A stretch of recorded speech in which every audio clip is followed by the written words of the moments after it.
अहो मस्त बाजाराची होती आपली. आवाज धरू की. एक जण भेटलं होतं पण ते होतं एवढं. पण म्हणलं त्याच्याकडनं नको तुमच्याकडनं बाजरू. किती घेता तुम्ही बाजाराचं? मी 300 रुपये घेतो. जर 2 असतील तर 500. एवढं? मग बोलवती बेवढं काढ म्हशीचं काताड. अरे मी कसं एकदम मुलायम हातानं बाजारणार. नाही नाही तुम्हीच या. आता तुझी मस बाजारतोय म्हणून तुला वाटत असेल नाना हलका माणूस आहे, पण नाही. नानानं लय मोठ्या मोठ्या माणसाच्या म्हशी बाजारल्यात. होय कोणाच्या? अमिताभ बच्चन माहिती का तुला? काय अमिताभ बच्चनने कधी म्हशी पाळल्या? अरे ऐक की, अमिताभ बच्चन आता आजारी पडलं होतं तेव्हा ते डॉक्टरांनी त्यांना घरच्या म्हशीचं दूध खायला लावलं होतं. तेव्हा त्यांनी 2 म्हशी पाळल्या होत्या आणि त्या बाजार ऐकून मीच बर बाजारला मस्त खरा खरा खरा. आणि माझं काम बघून तर बच्चन साहेब चेकाळलेच.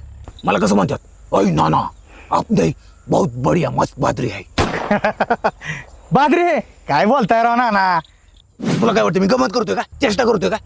मग जा मग ती बोलाव एवढं बाजार त्याच्याकडूनच. अहो ना